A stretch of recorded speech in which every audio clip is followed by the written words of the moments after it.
साथियों, आप सभी का लर्निंग अड्डा 21 में मैं पुनः एक बार हार्दिक स्वागत करता हूं। साथियों, मैं हूं संजय सिंह यादव। साथियों, आज की जो वीडियो है आपकी वो यूपी टेट एग्जाम 2026 के मद्देनज़र आपकी ये गणित की बहुत ही यूनिक वीडियो है। एक तरीके से देखा जाए तो ये आपका गणित का प्रैक्टिस सेट है। यहाँ पे जो भी क्वेश्चन लिए गए हैं सभी क्वेश्चन एक दूसरे से अलग हटके हैं और इस वीडियो की खासियत होगी कि आपको ऐसे तरीके पे बात की जाएगी, वो तरीका आपको बताया जाएगा जो तरीका बहुत ही सरल आसान भी होगा, आपको समझ में भी आ जाएगा बड़े आसानी से, और दूसरा चीज़ वो बहुत ही आपका फास्ट होगा।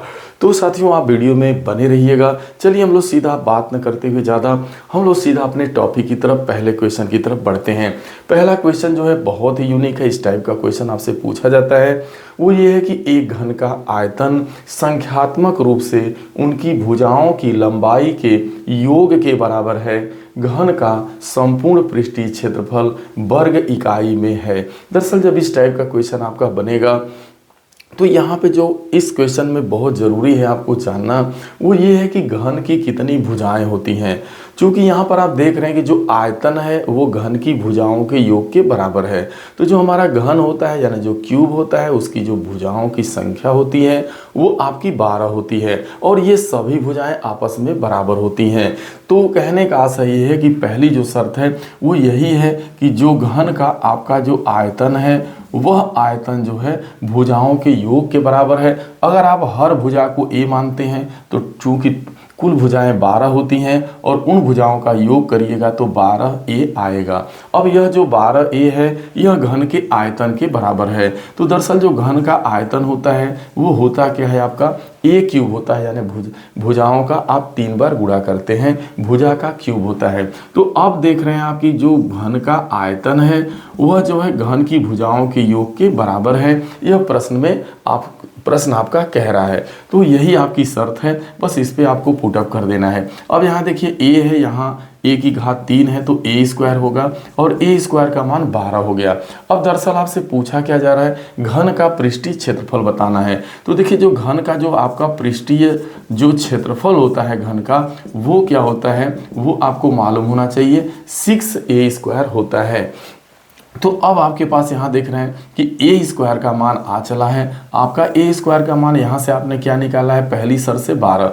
तो आप 6 में जैसे ही 12 से गुणा करिएगा तो आपका देखिए यहाँ a स्क्वायर का मान आ चला है, 6a स्क्वायर का मान बताना है तो ये हो जाएगा 12 छंग 72 आपका वर्ग इकाई और यही आपका आंसर हो जाएगा। बस यहाँ कुछ नहीं करना था। जो घन का आयतन है वो भुजाओं के योग के बराबर है, यानी a क्यूब का मान 12a के बराबर है। यहाँ a स्क्वायर का मान आपका 12 हो गया तो 6 स्क्वायर का मान 12 गुणे 6 करिएगा, 12 छंग 72। बहुत ही फास्ट है, बशर्ते आपको कॉन्सेप्ट इसका अच्छे से पता होना चाहिए। चलिए हम लोग नेक्स्ट क्वेश्चन की तरफ बढ़ते हैं।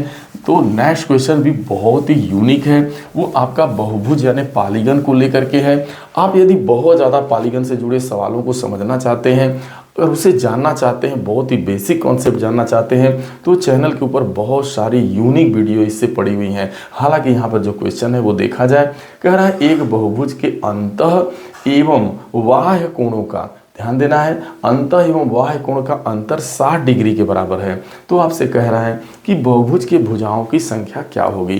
दरअसल यहाँ से बहुभुज की भुजाओं की संख्या को पूछा जा रहा है। दिया क्या है, अंतः एवं बाह्य कोणों का अंतर दिया है। आपको यहाँ पर एक चीज़ बहुत अच्छे से मालूम होनी चाहिए, वो ये मालूम होनी चाहिए कि अगर कोई बहुभुज है तो उसके अंतः कोण एवं जो है जो बाह्य कोण होते हैं इनका जो योग होता है वो आपका 180 डिग्री के बराबर होता है। ये आपको बहुत अच्छे से मालूम होना चाहिए कि कोई भी बहुभुज हो अगर उसके अंतः एवं बाह्य कोण का योग हमेशा 180 डिग्री के बराबर होता है। यहाँ प्रश्न में कह रहा है कि भाई जो आपका अंतः कोण है और जो बाह्य कोण है, यहाँ पे आप देख रहे हैं कि जो बाह्य कोण है इसका आपको अंतर दिया गया है 60 डिग्री। कहने का मतलब अगर आप अंतः कोण को a मान लेते हैं, बाह्य कोण मानना नहीं है, समझना है। अंतः कोण a है, बाह्य कोण अगर आप b द्वारा दर्शाते हैं तो कहने का मतलब a प्लस b का मान आपको मालूम होना चाहिए कि इसका योग 180 के बराबर होता है। लेकिन इसका अंतर प्रश्न में दिया है, यानी a माइनस b अंतः एवं बाह्य कोणों अंतः एवं बाह्य कोण का अंतर 60 डिग्री। इसे हल करिएगा तो 2a का मान आप देख रहे हैं कि आप यहाँ पे जोड़िएगा तो 240 आएगा। ए का मान क्या आएगा 120, यानी आप ए क्या माने हैं अंतःकोण। अगर अंतःकोण 120 है तो निश्चित रूप से वाह्य कोण आपका यहाँ पे क्या हो जाएगा 180 से 120 घटाइएगा तो आ जाएगा आपका 60 आएगा। इन दोनों को जोड़ दीजिएगा, 120 में आप 60 जोड़िएगा तो निश्चित रूप से आपका 180 आएगा। देखिए ये ऐसे जब भी क्वेश्चन आए बस आपको पहला ये आपको कॉन्सेप्ट मालूम होना चाहिए कि वाह्य कोण एवं अंतःकोण का योग बहुभुज का 180 डिग्री के बराबर होता है। प्रश्न में अंतर दिया है यानी a माइनस बी का मान, a प्लस बी इतना a माइनस बी इतना, तो आप a का मान निकालिए, b चूंकि आपको वाह्य कोण। अब एक चीज दूसरी चीज आपको क्या जानने की जरूरत होती है कि देखिए एक चीज ये आपको बहुत अच्छे से मालूम होना चाहिए क्योंकि यहाँ पे आपसे भुजाओं की संख्या पूछी जा रही है। तो किसी भी बहुभुज के जब भुजाओं की संख्या आपसे पूछा जाए तो आपको क्या होना मालूम होना चाहिए, वाह्य कोण जरूर मालूम होना चाहिए। जैसे ही 360 डिग्री में आप वाह्य कोण से भागा देते हैं तो आपके भुजाओं की संख्या पता चल जाती है। तो ये फार्मूला आपको मालूम होना चाहिए कि किसी भी बहुभुज के जो भुजाओं की संख्या होती है वो कैसे मालूम चलती है, जब हम 360 डिग्री में वाह्य कोण से भाग देते हैं, यानी प्रत्येक वाह्य कोण से। तो यहाँ देख रहे हैं कि 360 डिग्री है और जो आपने वाह्य कोण निकाला है वो आपका 60 डिग्री आया है। अब 360 में 60 से भागा दीजिएगा तो यहाँ भुजाओं की संख्या आपकी 6 आ गई, यानी यही आपका बी वाला आंसर सही हो जाएगा। दरअसल कुछ नहीं करना था, आपको अंतः वाह्य कोण का योग 180 है और अंतर 60 दिए हैं। आप यहाँ से अंतःकोण वाह्य कोण निकाल लीजिए। जैसे ही वाह्य कोण आपको पता चल जाएगा तो 360 डिग्री में जैसे ही वाह्य कोण से भागा दीजिएगा तो आपको भुजाओं की संख्या पता चल जाएगी। तो ये इस तरीके से आपको क्वेश्चन यहाँ करना था। अब चलिए हम लोग नेक्स्ट क्वेश्चन की तरफ चलते हैं, वो लाभ हानि से जुड़ा है। बहुत ही यूनिक सवाल है और ऐसे क्वेश्चन को जो मैं तरीका बता रहा हूँ आपको उस तरीके से लगाइएगा तो कभी भूलेगा भी नहीं, ना ही कोई गलती होगी, चाहे वो लाभ पूछे चाहे हानि पूछे। देखिए क्वेश्चन इस तरीके से है, 10 रुपये के 6 की दर से केला खरीद कर 6 रुपये के 4 की दर से बेचने पर कितने प्रतिशत की हानि होगी। यहाँ तो हानि स्पष्ट दिया है, कभी कभी क्वेश्चन में हानि होगा या लाभ होगा आपको क्लियर करना होता है। तो जो मैं तरीका बता रहा हूँ इस तरीके से आप लगाइएगा तो स्पष्ट रूप से लाभ हो रहा है कि हानि हो रहा है यह भी क्लियर हो जाता है। देखिए आपको करना क्या होता है, यहाँ देख रहे हैं कि वस्तुएं हैं और उनका मूल्य दिया है। जैसे यहाँ 10 रुपया की दर से यानी 10 रुपये के 6 की दर से केला खरीदा जाता है। तो सबसे पहले आपको ऐसे क्वेश्चन में आपका वस्तु दिया, वस्तु लिखना होता है और आपको यहाँ पे मूल्य लिखना है और यहाँ पे उसका सीपी का क्या कंडीशन है, यानी खरीदने का क्या कंडीशन है और बेचने का। तो पहले क्रय मूल्य और बाद में विक्रय मूल्य। अब यहाँ देखना है कि भाई देखिए 10 रुपये के 6 की दर से यानी कितनी वस्तुएं, यानी देखा जाए तो 6 वस्तुएं, कितने रुपए में भाई 10 रुपये में, यानी आप देख रहे हैं कि 6 की दर से यानी 10 रुपये में 6 की दर से आपका जो है केला खरीदा जाता है। यानी कहा जाए तो 6 केला आपका यानी 6 वस्तु 10 रुपये में क्या की जा रही है, आपकी खरीदी जा रही है। बेचने का कंडीशन क्या है भाई, बेचने की जब बात हो रही है तो ये हो रहा है कि 6 रुपये में 4 की दर से बेचा जाता है। तो पहले वस्तु लिखना है, 4 वस्तु बेची जा रही है, कितने रुपये में 4 वस्तु बेची जा रही है, 6 रुपये में। तो पहले वस्तु को लिख लेना है, फिर बाद में मूल्य लिखना है। पहले खरीदने का कंडीशन लिखना है, बाद में बेचने का कंडीशन लिख लेना है। और जैसे ही बस आप इस तरीके से बैठा लेंगे तो आपको एक काम करना है, यह आप देख रहे हैं यहाँ पे इसका गुणा आपको इसमें करना है और इसका गुणा आपको इसमें करना है, फिर अपान में यही होगा और आप यहाँ पे इंटू क्या कर देते हैं 100। तो यहाँ से लाभ हो रहा है कि हानि पता चल जाता है। कहने का मतलब पहले आपका ये वाला होगा, यानी इधर आपको क्रॉस मल्टीप्लिकेशन करना है, यानी 6 में 6 का गुणा करिएगा तो आपका क्या आएगा 36। और यहाँ फिर हम अंतर करते हैं, यहाँ हमेशा माइनस का निशान लगता है। तो 6 में 6 का गुणा आपने कर दिया 36 आ गया। अब 4 में आपको 10 का करना है तो 10 चौको कितना आ गया 40 आ गया। बीच में मैंने बताया कि माइनस का निशान निश्चित रूप से रहेगा। अब अपान में क्या होगा, यही होगा ये वाला, यानी इधर वाला नहीं ये वाला, यानी 10 चौको 40 से आप भाग दे देंगे और गुणे क्या करेंगे, प्रतिशत बदल आप यहाँ पे 100। तो आप देख रहे हैं 36 माइनस 40 आ रहा है। चूंकि यहाँ देख रहे हैं -40 है, यहाँ धन 36 है, तो निश्चित रूप से आपका -4 आएगा। -4 बटा 40 गुणे आप 100 कर देंगे। 4 से 40 को काटिएगा तो 10 आएगा और 10 से 100 को काटिएगा तो 10 आएगा। यहाँ आ गया -10%। चूंकि माइनस किस चीज़ को दर्शा रहा है? हानि। चूंकि जब यही प्लस में आता तो लाभ होता। चूंकि यहाँ स्पष्ट दिया है, हालांकि यहाँ इस प्रश्न में स्पष्ट है कि कितने प्रतिशत की हानि होगी, तो आपका 10% की हानि होगी, चूंकि माइनस में आ रहा है। अगर यही चीज़ अगर लाभ के संबंध में होता तो निश्चित रूप से यहाँ वाला वैल्यू ज़्यादा आता, ये कम। तो बस आपको यहाँ क्रॉस मल्टीप्लिकेशन करना होता है, इसका गुणा इसमें करना है, इसका इधर करके और अपान में इसी को डालना है, यानी ये वाला जो क्रॉस करिएगा गुणा, इसी को बटे में डालना है, अपान में इंटू 100 कर देंगे तो आपको निकल जाएगा। ये बहुत ज़्यादा पूछा जाता है, आप इस तरीके का इस्तेमाल करिएगा, कभी कोई क्वेश्चन गलत नहीं होगा। बस इतना ध्यान देना है, पहले वस्तु लिखना है, बाद में मूल्य लिखना है, क्रय मूल्य और आपका विक्रय मूल्य। चलिए, मैं उम्मीद करता हूँ आप ऐसे सवालों को बड़े आराम से लगा लीजिएगा बगैर डाउट के, अब आपको कोई डाउट नहीं होगा। आगे का जो क्वेश्चन है बहुत ही यूनिक है, नंबर सिस्टम को लेके है। यदि दो संख्याओं का अंतर तथा गुणनफल क्रमशः 5 और 36 है तो उनके व्युत्क्रम का अंतर बताना है। देखिए, दरअसल क्वेश्चन में ये कह रहा है कि दो संख्याओं का अंतर, मान लीजिए अगर एक संख्या ए है दूसरी बी है, तो इसके अंतर, यानी अंतर माने घटाना, इसका अंतर 5 दिया गया। अब इसका जो गुणनफल है, कह रहा भाई जब इनका हम गुणा करते हैं तो वो 36 आता है। दो संख्या का अंतर 5 आ रहा है, गुणनफल 36 आ रहा है।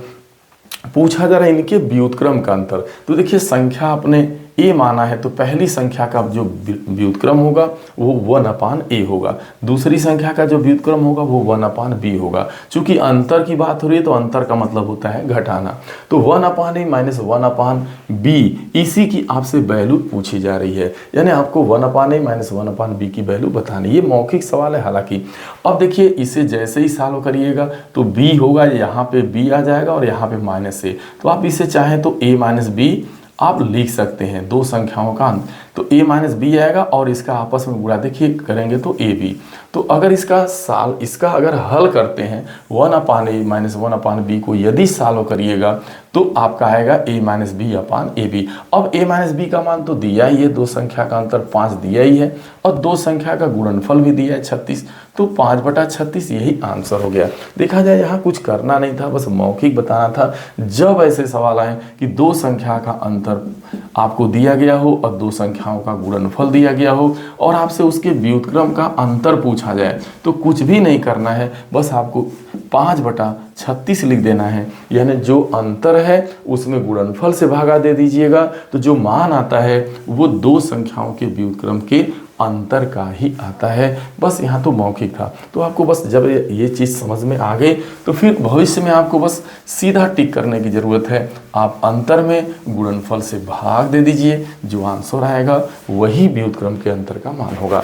अगला क्वेश्चन देखिए, प्रतिशत को लेके है, एक कॉन्सेप्ट को लेके। देखिए, कहता है आपका जो क्वेश्चन है वो कह रहा है कि 0.01 के होल स्क्वायर का, यानी इसके वर्ग का आपको प्रतिशत बताना है। कहने का मतलब ये है कि 0.001 के वर्ग का प्रतिशत बताना है। आपको एक कॉन्सेप्ट अच्छे से पता है कि भाई दशमलव, अगर कोई संख्या दशमलव के रूप में लिखी गई है उसको प्रतिशत में बदलना होता है तो हम 100 से गुणा करते हैं। अब यहाँ देखिए 0.01 का वर्ग है तो इसे आप दो बार लिख सकते हैं, 0.01 गुणे 0.01, ये दो बार लिखेंगे, यानी वर्ग है तो दो बार आपने।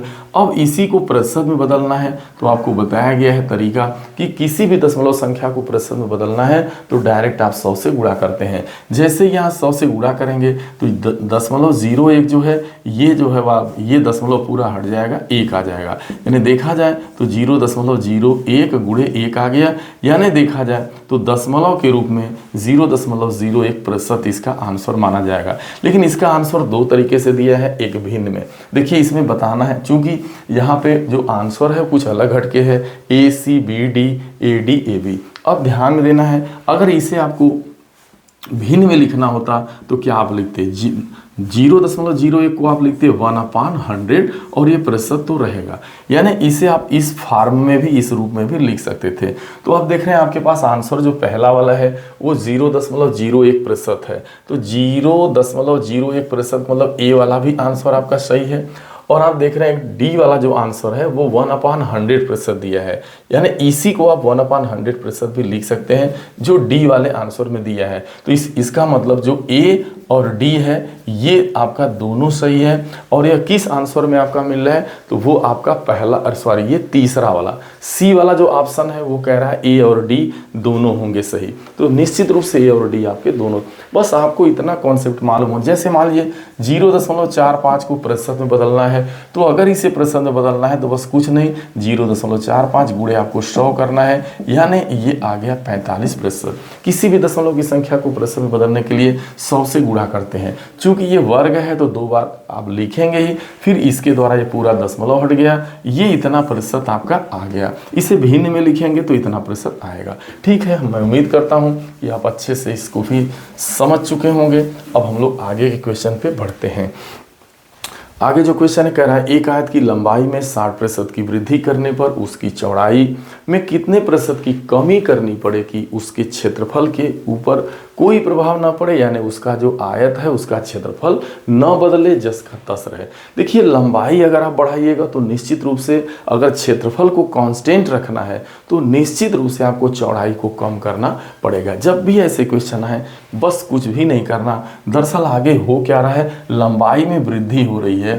लंबाई में कितने की वृद्धि हो रही है, 60% की। बस इसी से आपका मतलब है। अब तो आपको बड़े आराम से पता चल जाएगा कि आखिरकार चौड़ाई में जो कमी हो रही है वो कितने प्रतिशत की हो रही है।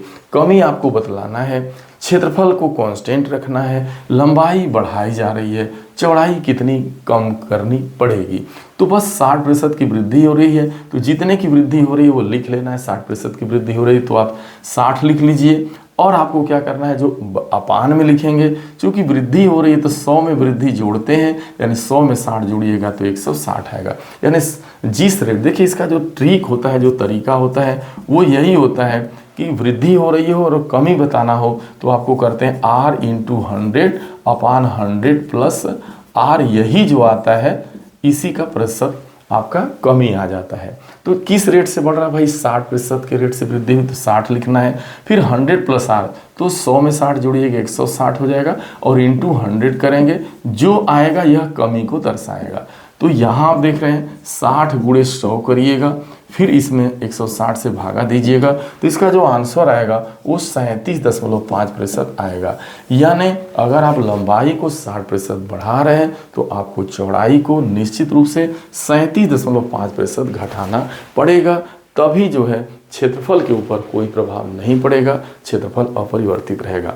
अगर यही मान लीजिए कमी वाला, जैसे कोई कह दे कि एक आयत की लंबाई में 30% घटाया जा रहा है तो उसकी चौड़ाई को कितना बढ़ा दिया जाए कि क्षेत्रफल के ऊपर कोई प्रभाव न पड़े। देख रहे हैं, मान लीजिए यहाँ चौड़ाई, मान लीजिए सपोज दैट कम कर दी जा रही है, तो लंबाई को तो बढ़ाना ही पड़ेगा। तो अब देखिए यहाँ है तो बस वही r × 100 होगा, और 100 - r से भाग देंगे। वहाँ पे क्या हो रहा था, r × 100 हो रहा था, और 100 + r हो रहा है। पहले वृद्धि दिया रहेगा तो ये फार्मूला लगाएंगे तो कमी मालूम होगा, कमी दी है तो फिर ये लगाना पड़ेगा। भाई 30 के रेट से कमी हो रही है चौड़ाई में, तो 30 × 100 कर दो आप, और फिर आप 100 से 30 घटाइएगा 70 आएगा। इसी को सॉल्व करिएगा, जितना आएगा उतने प्रतिशत की जो है क्या हो जाएगी, वृद्धि हो जाएगी किसमें, लंबाई में। तो ऐसे क्वेश्चन जब भी आए तो इसी तरीके के द्वारा आपको लगाने की ज़रूरत होती है। आगे सबसे लास्ट क्वेश्चन है, इसको भिन्न का सवाल है, इसको 2 तरीके से देखा जाएगा। एक कैसे जो है प्रश्न के द्वारा आंसर किया जाए, और एक बार आंसर से कैसे जो है इस क्वेश्चन को हल किया जाए। तो ये आंसर वाला तरीका आसान होता है। हालांकि पहले देखिए, कह रहा है एक भिन्न का हर अंश के 2 गुने से 1 अधिक है। यदि अंश में 2 जोड़ते हैं और हर में 3 घटाते हैं तो जो है कह रहा है घटाने पर संख्या 1 प्राप्त होती है। तो आपसे मूल भिन्न को पूछा जा रहा है। दरअसल देखिए, मान लेते हैं कि यहाँ पे जो शर्त है वो ये कहा जा रहा है कि जो भाई हर है ना वो अंश के 2 गुने से 1 ज़्यादा है। तो चलिए भाई आप अंश को यक्स मान लेते हैं।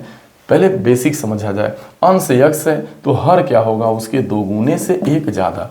तो जब अंश ये है, हर ये है, तो आपकी भिन्न क्या बनेगी, x/2 2x+1। देखिए एक भिन्न का जो हर है वो अंश के 2 गुने से 1 ज़्यादा हो गया।